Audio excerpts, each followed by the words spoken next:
Bueno, la segunda parte. Algo que no dije, que yo soy Eduardo, bueno, cosa que es lo primero que tenía que haber dicho. Pero bueno. Bueno, seguimos entonces con nuestra introducción a nuestro tema, ¿sí? Ahora vamos a compartir pantalla.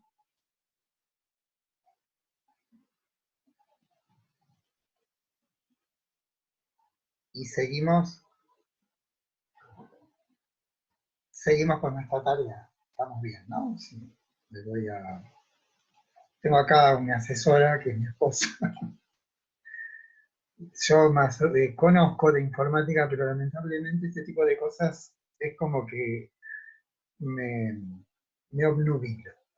Bueno, vamos a retomar por un minuto lo que veníamos diciendo acerca de aquellas experiencias señaladas que nombramos como acontecimientos que no son manipulables, que son de algún modo imprevisibles, que también nos notifican de la existencia de un orden diferente a este de lo cotidiano. Bueno, todo eso lo tenemos que tener en mente porque, como decíamos, es lo que nos habilita a una comprensión de aquello que Platón nos quiere mostrar, ¿no?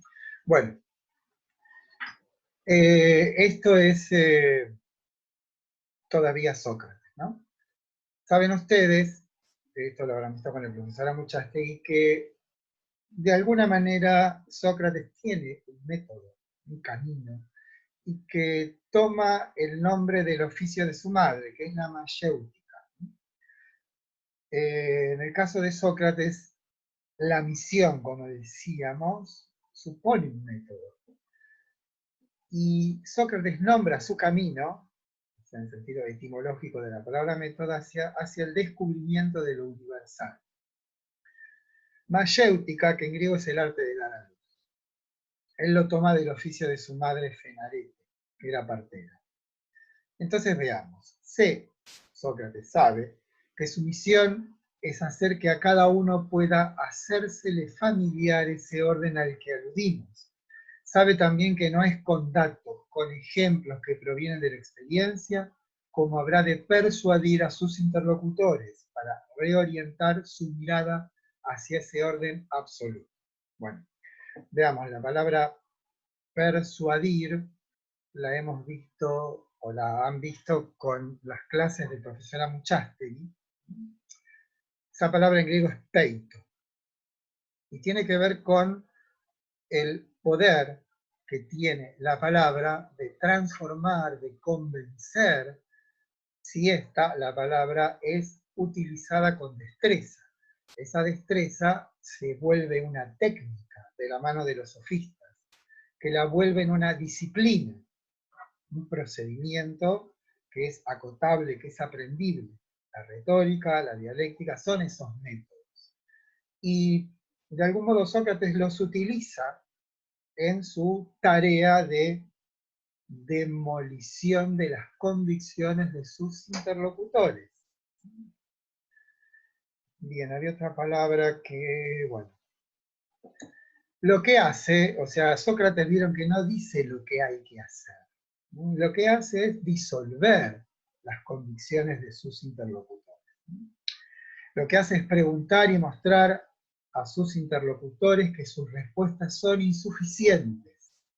En realidad, él no ofrece respuestas, sino que invalida respuestas, pero por su insuficiencia, por su incapacidad de abarcar todos los casos. Claro, podríamos decir, si las respuestas provienen de lo vivido, de lo experimentado, las convicciones que provienen de eso vivido tendrán la misma insuficiencia que su origen. Esto es, si la vida siempre nos da experiencias fragmentarias, será imposible que podamos obtener un conocimiento universal, un conocimiento absoluto de nada. Lo notable, y aquí se muestra otra de las aristas de la sutil técnica socrática, es que una vez que Sócrates disuelve las argumentaciones de sus interlocutores, no da ninguna fórmula, ninguna noticia de lo que es verdad, sino que los insta a una búsqueda personal de lo universal, y tal búsqueda no puede ser expresada en un método único, Cada uno, persuadido de la verdad que Sócrates le ha ofrecido, habrá de emprender esa búsqueda. Tiene Platón como testimonio viviente de la eficacia de ese camino que Sócrates muestra pero no da, la propia vida de Sócrates, que jamás es esta una comisión de Platón, quien fue su discípulo durante más de 7 años. Sócrates, digo, no actuó sino en consonancia con su pensamiento. Esto es, lo que observa Platón en la vida de Sócrates es su integridad. Y esta integridad la podemos definir como una continuidad infalible entre sus convicciones y sus acciones. De ello deriva Platón que algo divino debe haber en Sócrates, ya que sí como todos somos nutridos por lo que vivimos, y esto se nos da, como ya hemos señalado varias veces, fragmentariamente, no podría provenir semejante integridad, semejante cohesión entre pensamiento y acción si no hubiese en el individuo Sócrates algo de un carácter diferente de la experiencia y que le otorgaría a la vida de Sócrates en total el carácter señalado. De esa integridad derivamos que algo absoluto subyace en la vida de Sócrates y que en tanto ajeno a la experiencia tiene el título de divino, inmortal. Después vamos a ver el hipertexto que está ahí señalado. A esto podemos agregar que si tal instancia es en Sócrates, es extendible entonces a todo ser humano. Y ahí la posibilidad de una pedagogía superior, capaz de elevar a un orden divino y por lo tanto decisivo, definitivo a la condición humana. Una divinización de la vida humana que tendría como efecto inmediato una vida más alta. De allí la famosa afirmación socrática de una vida sin examen no merece ser vivida. Este examen es el que nos propone Sócrates. Porque voy a leer algunas observaciones, algunas notas que debemos tener por aquí. La primera tiene que ver con las convicciones. Esto es, lo ilustramos de esta manera. No creamos nosotros que nos deslizamos por la superficie de la Tierra. En realidad, nuestra vida se desliza por sobre nuestras convicciones.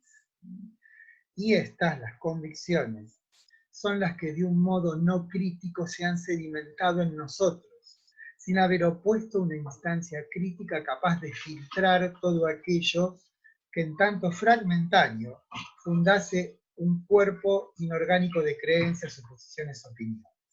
¿Qué quiero decir con esto? Que nuestras convicciones, nuestro carácter, nuestra manera de ser, nuestra manera de reaccionar, de vivir, es un resultado provisorio de todas las experiencias que hemos tenido desde que nacemos. Pero esas experiencias se van sedimentando en nosotros, se van como aplicando, se van configurando, y eso los va constituyendo. Pero si esa constitución, si esa sedimentación carece de un ojo crítico, y acá aparece esta palabra, ¿no? La palabra crítica proviene del griego krinein, que significa separar, elegir, discernir, tal como nuestra palabra cernir, que se usa para separar, distinguiendo con un criterio algo de algo. El conocimiento genuino sabe qué es lo que debe o no tener acceso a nuestro mundo. Entonces ahí tenemos un elemento esencial en todo esto, que es Sócrates lo que hace con su tarea terapéutica, recuerden que hemos dicho de la cuestión de medicina de las almas, es transformar las convicciones de aquellos individuos con los que se topa, con los que se encuentra en Atenas. Y el procedimiento para disolver esas convicciones es justamente esa mayéutica, que lo que hace es mostrar que eso que esas personas, recuerden el caso de Laques, creen que son certezas, no lo son, porque aquello que ha nutrido a esas convicciones ha sido traído, ha sido absorbido de un modo no crítico. Entonces, una de las aristas más relevantes de la tarea socrática es esta de disolver las convicciones. Y una vez que el individuo se da cuenta de que sus convicciones no tenían la firmeza, no tenían la contundencia que ellos creían que tenían, se ve de un modo desnudado, despojado, queda como en un estado de como alguien que ha perdido su orientación. Está, digamos, porque lo que nos orienta justamente son las convicciones. Y lo que hace Sócrates, en lugar de ofrecerle, tal como haría un sofista, un manual de instrucciones para que pueda seguir después de haber sido disueltas sus convicciones, que pueda seguir su vida, le dice, como le dice a Laques, yo no sé lo que es el valor. La tarea entonces es una tarea de un trabajo sobre uno mismo. Hay que desatender entonces todo aquello que ha provenido del mundo en el que vivimos y que hemos aceptado de un modo acrítico. ¿Para qué? Para que se instale en nosotros otra clarividencia, otra disposición para con la vida. Bueno, eso es lo que quiere decir Sócrates con una vida con examen. Esa es la vida con examen. Hay otra formulación que dice, además de una vida sin examen no merece ser vivida, dice, una vida sin examen no es una vida propiamente humana, porque si nosotros no hacemos sino repetir ciegamente aquello que las costumbres nos han instalado, eso no es propiamente humano, porque estamos replicando la vida de otros seres vivos no racionales. Justamente la razón, y recuerden esta metáfora de Sócrates de un tábano sobre el caballo, que no lo deja dormirse, lo mantiene despierto. ¿No? O como Foucault llama, ¿quién es el maestro de la inquietud de Sócrates? Lo que provoca a Sócrates es inquietud, y esa inquietud viene del efecto que produce en sus interlocutores esta tarea de demolición de las convicciones que lleva a cabo esta suerte de demonio que es Sócrates. Bueno, aquí tengo otra observación para que cierre todo este asunto que estamos tratando, y es que, ¿qué se entiende por divino? Ven que ahí tienen un hipertexto.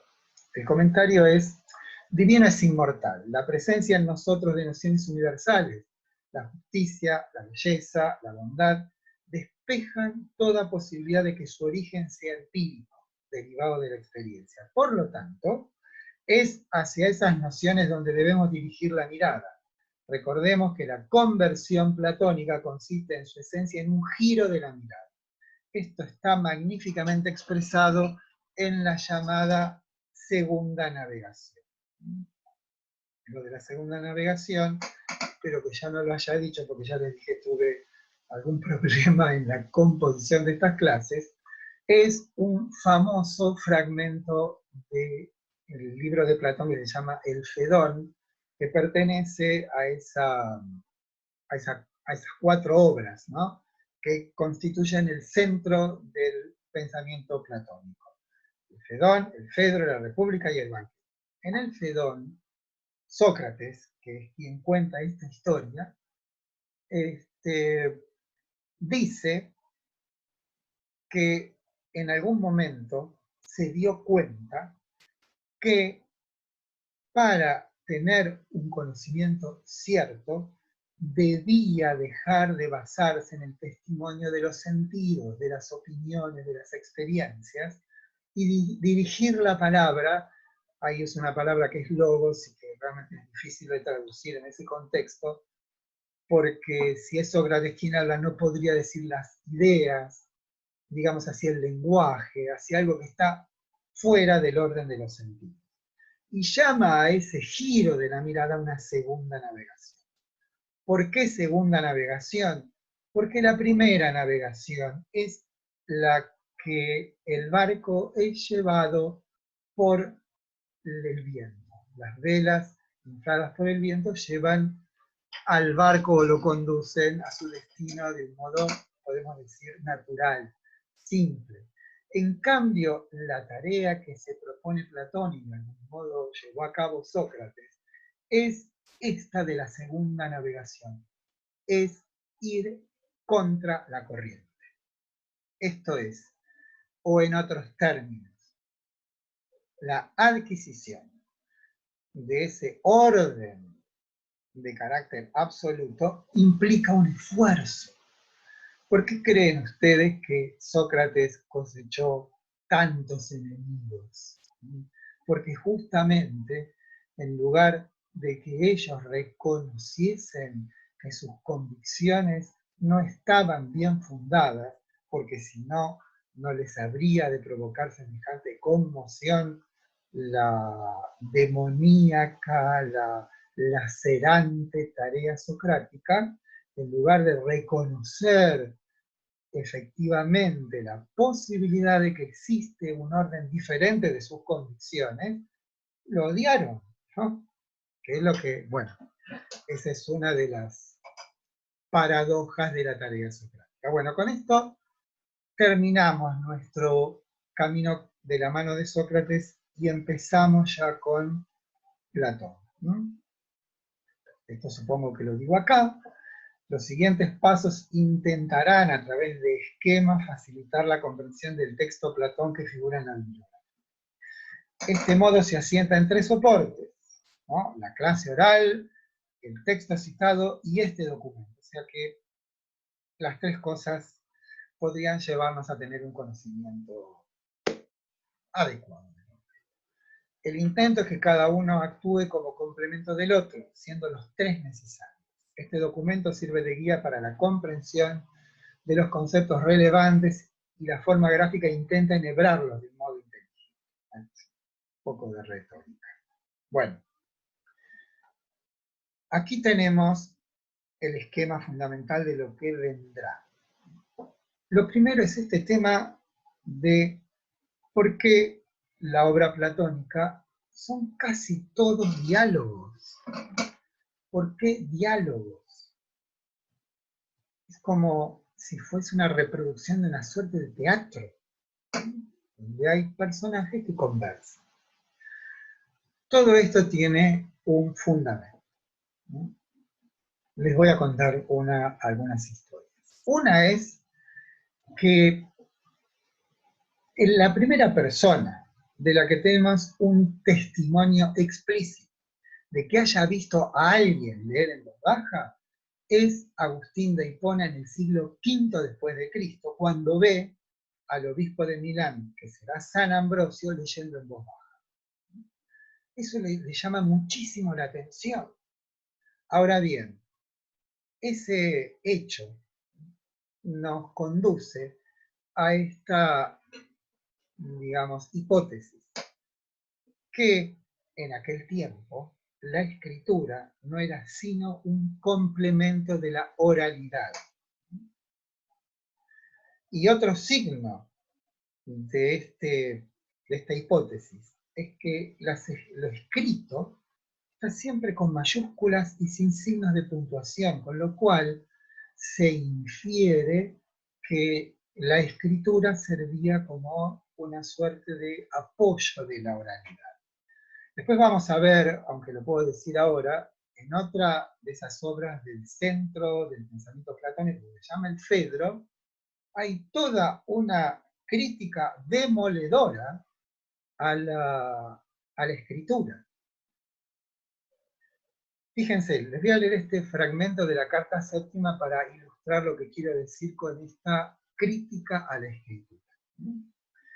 La carta séptima es fundamental para conocer a Platón porque es una suerte de resumen autobiográfico. Pero acá tiene que ver con lo que después vamos a estudiar con lo que es la idea del bien o la idea de belleza, el acceso a la idea del bien y el acceso a la idea de belleza. Desde luego, no hay ni habrá nunca una obra mía que trate de estos temas. Estos temas son los temas más altos. No se pueden, en efecto, precisar como se hace con otras ciencias, sino que después de una larga convivencia con el problema, y acá lo que yo veo, que esta convivencia con el problema tiene que ver con conversaciones con otros acerca del problema. Y después de haber intimado con él, de repente, como la luz que salta de la chispa, surge la verdad en el alma y crece ya espontáneamente. Entonces, ya no necesita ser alimentada esa luz. ¿Se dan cuenta? Porque aquello que es descubierto tiene una luminosidad propia, no es un reflejo. Aquello que entonces en nosotros surge como esa luz después de la chispa, pensemos que la chispa puede ser toda esa tarea previa, ¿no? Dice, esa larga convivencia con el problema refiere a conversaciones, al intercambio con otros en la búsqueda de una formulación verdadera. Ese es el verdadero sentido de la palabra diálogo. Además, no hace falta ir a la casa de las cosas, sino que éstas crecen ya espontáneamente. O sea, ya no, el conocimiento es en realidad un descubrimiento. Nosotros, una vez que se ha encendido esa llama, esa es la que otorga luminosidad a todas las cosas. Y esto tiene que ver con el diálogo. O sea, ¿por qué esta denigración por parte de Platón en el Fedro de la palabra escrita de los libros? Primero, es porque los libros no responden o responden siempre lo mismo. Y por otra parte, esto es un agregado, cuando uno lee un libro, para ellos lo que se pierde es, en principio, la apariencia, el aparecer de quien habla.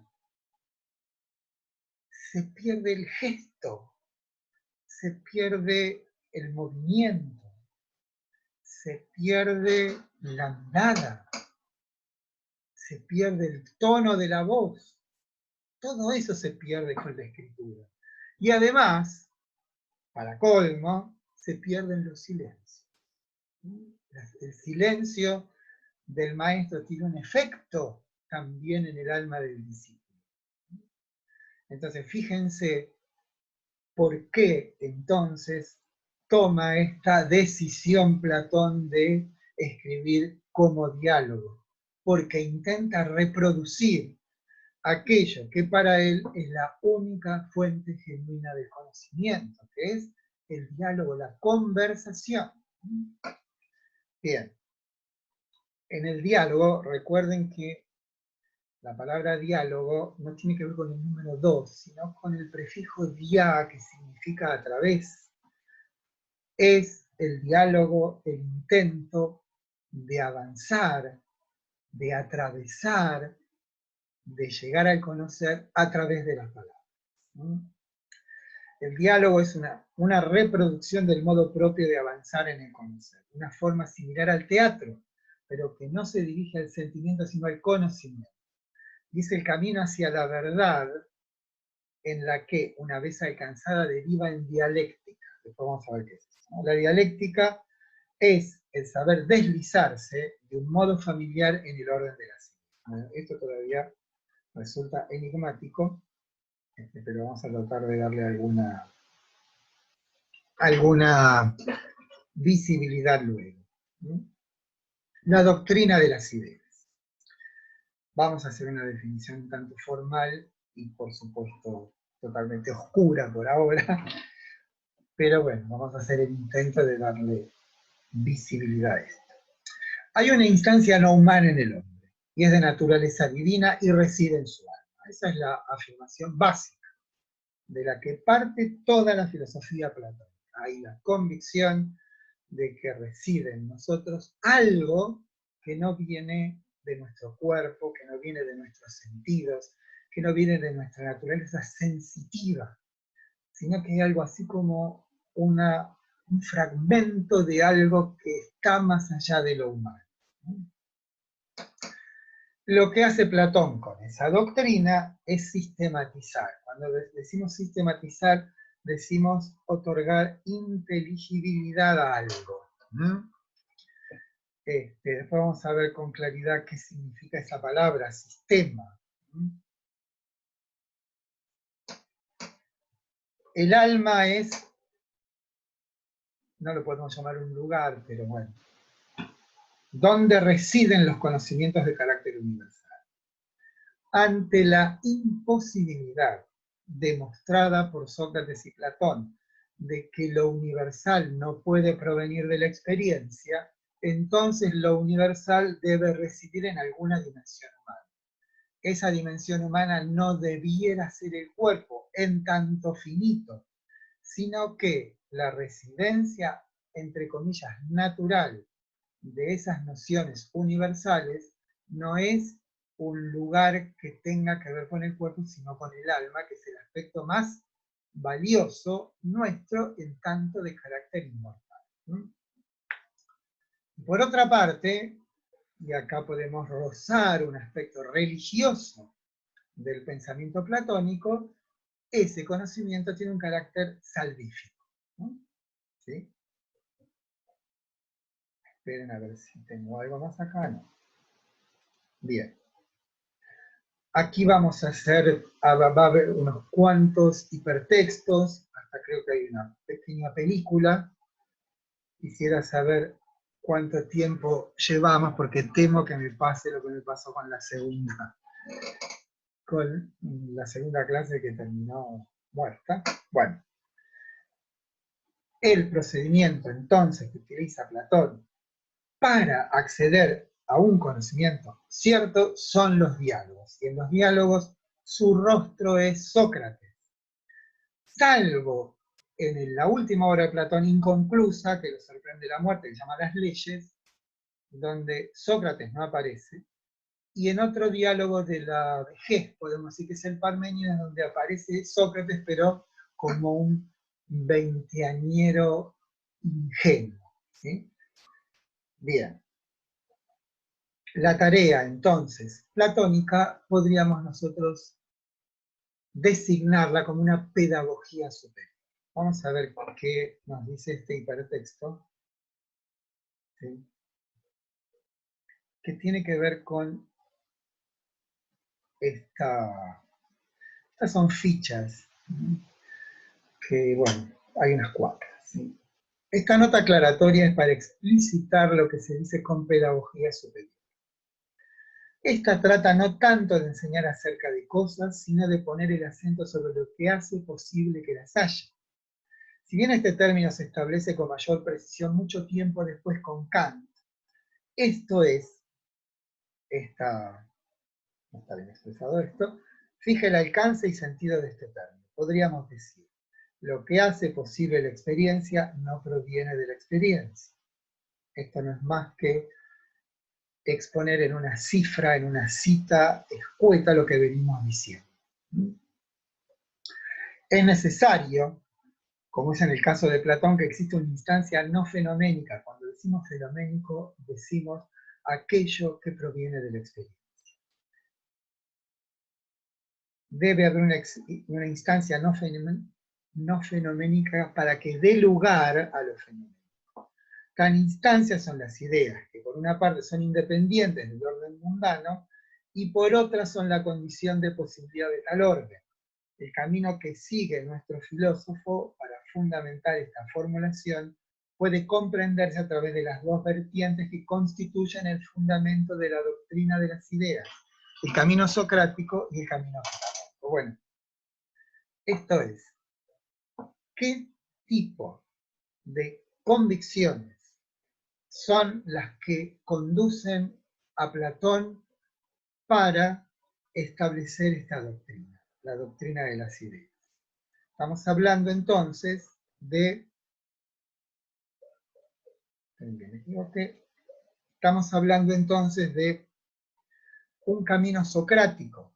Este camino socrático lo hemos esbozado cuando dijimos que esa permanencia de Platón al lado de Sócrates durante 7 u 8 años a un individuo perspicaz como era Platón, le da a entender que esa coherencia, esa integridad entre el pensamiento y la acción en Sócrates señala a algo no humano. No quiero decir inhumano, sino sobrehumano.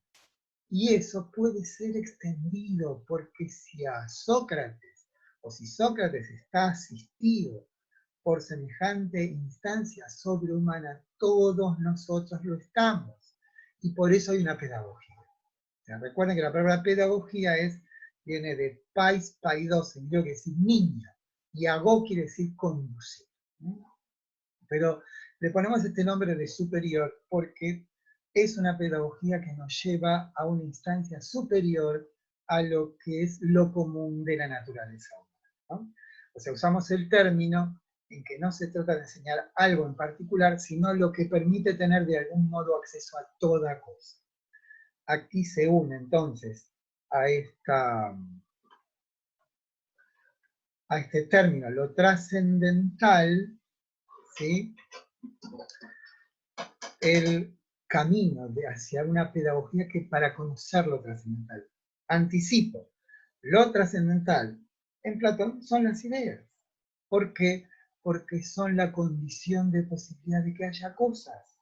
Porque las cosas del mundo son copias de las ideas. Bueno, esta pedagogía superior nos conduce a digamos, a otro estado, a un grado más alto de, como digamos, me parezco a Juana Molina, a un grado de una alta vigilia. Eso es lo que quiero decir. Esa alta vigilia, y parece una cita de Borges, acá muy, ¿verdad? Que dice, está en una de las introducciones, dice, para el verdadero poeta, cada momento de la vida, cada hecho debería ser poético, ya que profundamente lo es. Que yo sepa, nadie ha alcanzado hasta hoy esa alta vigilia. Acá nombra unos poetas, Browning, Blake, se acercaron más que otro alguno. Walt Whitman se la propuso, pero sus deliberadas enumeraciones no siempre pasan de catálogos insensibles. Bueno, con esto lo que quería era, esperen que me deje salir de acá, ¿sí? ¿Ves? Ven, es una expresión de Borges que tiene que ver con, bien, una vez que habríamos nosotros de alcanzar ese estado a través de una pedagogía superior, el rédito sería esa alta vigilia, ya no habría más distracciones, ¿no? Les sugiero que vean la película El nombre de la rosa, donde hay dos personajes, uno es un aristotélico y uno es un platónico. Jorge de Burgos, que a la sazón es ciego, bueno, van a ver por qué ese individuo es platónico y el otro es aristotélico, pero para eso es conveniente que escuchen primero, vean las clases que va a dar nuestro amigo Gustavo Romero. Platón elige a Sócrates como protagonista de sus obras. En la primera etapa intenta mostrar a Sócrates vivo, en la subsiguiente Sócrates es como su rostro. ¿Qué quiere decir con esto? Que los diálogos socráticos, el intento de Platón es mostrar un Sócrates vivo, pero en esos diálogos todavía no aparece de un modo explícito la doctrina de las ideas. A partir del regreso de Platón a Atenas, después de uno de sus viajes, sí va a estar en posesión de esa doctrina, y entonces ahí Sócrates ya no va a ser el Sócrates efectivamente vivido por Platón, sino su rostro, ¿no? Bueno, acá está la expresión diálogo, seguramente es algo que ya hemos dicho, ¿no?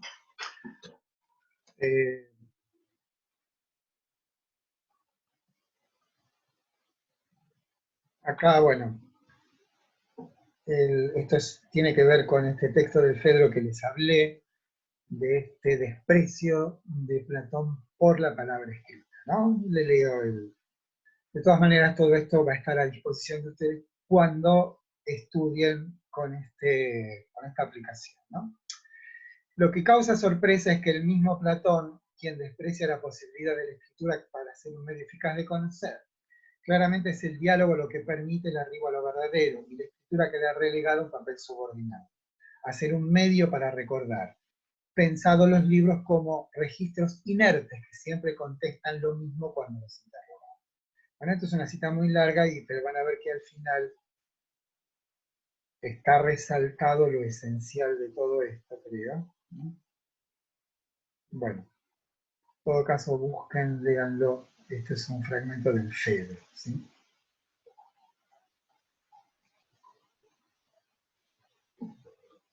Bien, acá está la definición de diálogo, como hemos dicho, es un avance en el pensamiento a través de argumentos. Tengan en cuenta, esto lo dirá Aristóteles, pero que cuando nosotros decimos o adjudicamos a algo como verdadero o falso, nos estamos refiriendo necesariamente a una proposición, a un juicio. Esto es algo que dice algo de algo. Entonces el sujeto y el predicado. O sea, cuando nosotros pensamos en las leyes de una ciencia, en lo que estamos pensando es en juicios o en proposiciones, y ahí es donde reside la verdad. Por eso esta cuestión de el logos y la palabra. No es, o sea, la verdad no es una sensación, no es una experiencia en todo caso inefable, sino que, y este es el intento de Platón, esa verdad puede ser dicha. Digo esto y no estoy muy convencido. Pero... Bien. Aquí ya nos adentramos en lo que será el centro del asunto, que es la doctrina de las ideas. Bien, acá tengo otro comentario, dice, ideas. Si como veremos, lo que se aparece a los sentidos no son sino sombras, copias de las ideas, estas, en tanto son capaces de conocer a partir del testimonio de los sentidos, las completan. Las copias recuperan su condición de ser porque la excedencia que abrigan las ideas les devuelve su ser, las hace reales. Esto es algo un poco complicado. Voy a tratar de poner un poco de claridad en todo esto. ¿Sí? En nosotros, de un modo oculto, residen las ideas. Digo oculto porque no se muestran. Ahora bien, Platón dirá que las cosas que aparecen en el mundo, en el orden del espacio temporal, son copias. El mundo sensible, o sea, vemos caballos, vemos perros, vemos todo tipo de entes que a través de los sentidos nos afectan. Pero si las cosas se limitasen a ser solamente esto que nos afecta, jamás podríamos conocerlas. En cierto sentido, porque nuestra sensibilidad recibe, pasiva, y lo que completa, lo que le otorga integridad a eso que se nos aparece a través de los sentidos, es algo así como una fuerza, una excedencia que está en las ideas y que las completa. Todo esto lo veremos con mayor precisión. Sé que por ahora resulta oscuro, sobre todo esta palabra excedencia, ¿no? Hay algo que va más allá de las ideas y que abraza a las cosas, que al abrazarlas las contiene y les da sentido. Bueno, veamos qué cosas son las ideas. Primero la palabra ente. Recuerden que ente significa lo que es, ¿no? Un pensamiento, Dios, cada uno de nosotros, cada una de las cosas que son las llamamos entes. Las ideas son entes inteligibles. Cuando digo inteligibles, digo que son entes que solamente pueden ser captadas a través del intelecto, ¿no? Las ideas son perfectas. Cuando digo perfecto, quiero decir completo, ¿no? Esto es que no le falta nada para hacer. Simplemente podemos reflexionar. En la gramática, nosotros decimos pretérito perfecto, pretérito pluscuamperfecto. ¿Qué quiere decir ese adjetivo perfecto? Quiere decir que esa acción, yo he amado, esa acción está concluida en el pasado. Entonces, de ahí podemos extraer algo del sentido de lo que significa la palabra perfección, es decir, algo completo, algo acabado. Pero en el caso de las ideas, esa perfección implica que en ellas no hay nada que le falte. Las ideas son entes inteligibles a los que nada les falta, y por eso le adjudicamos la perfección, ¿no? Fíjense, lo perfecto no puede provenir de lo imperfecto. Una cosa rectangular no puede ser el origen de nuestra idea de la rectangularidad. Con esto es otro ejemplo que habría dado en nuestras clases, y es que si observamos las ventanas de las aulas, decimos sin ninguna duda, esas ventanas son cuadradas o rectangulares. Y entonces yo pregunto, ¿de qué están hechas esas ventanas? Me dicen de metal. Bueno, yo les aseguro que a la mañana esas ventanas son más chicas que a la tarde. Esto es, como el frío contrae y el calor dilata, esas ventanas parecen rectangulares, pero no lo son. Si las midiésemos con un instrumento de precisión, veríamos que en absoluto son rectangulares. Parecen rectangulares. Ahora, en nosotros sí existe la idea de la rectangularidad, y esa idea ni decrece por las mañanas ni crece por las tardes. Es inmutable nuestra idea del rectángulo. Ahora, diría Platón, ¿podríamos nosotros adjudicar el origen de nuestra noción, de nuestra idea de rectangularidad, de las cosas que parecen ser rectangulares y que por lo tanto son imperfectas? ¿Podríamos decir, diría Platón, que lo imperfecto produce lo perfecto? Claramente no. ¿Por qué? Porque para Platón la rectangularidad es una idea, y esa idea no proviene de nuestro trato con las cosas rectangulares. Con lo cual se invierte. Esto es, lo concreto, lo real, es la idea de rectangularidad. Y lo aparente son las cosas rectangulares, ¿se dan cuenta? Lo concreto es abstracto y lo abstracto es concreto. ¿Por qué digo esto? Vieron que la palabra abstraer es como quitar una cosa de otra. Entonces, las cosas rectangulares parecen ser arrancadas de la rectangularidad que no existe en el mundo. Es una idea y por lo tanto es perfecta y por lo tanto es inteligible. En cambio, las cosas rectangulares parecen rectangulares porque evocan a la rectangularidad que solo existe en nuestra mente. Esa es otra manera de entender qué significa el mundo de las ideas, ¿no? Y saben ustedes, y lo veremos, que uno de los fundamentos de la doctrina de las ideas está en la matemática, ¿no? O sea, en ese otro camino, señalamos el camino socrático, que podríamos llamar un camino existencial, pero está el camino epistemológico, el camino científico, y eso tiene que ver con las matemáticas y tiene que ver con los pitagóricos, ¿no? Bueno, perfecto alude a completo, a que no le falta nada para hacer, ¿no? A algo cumplido. Voy a ver si tengo alguna observación aquí. Ya lo tenemos. Las ideas no pueden residir en el cuerpo, en tanto este es mortal, y ellas no. Lo que exhibe su naturaleza es que en ellas encontramos saberes que no pueden provenir de los datos sensibles, siempre fragmentarios.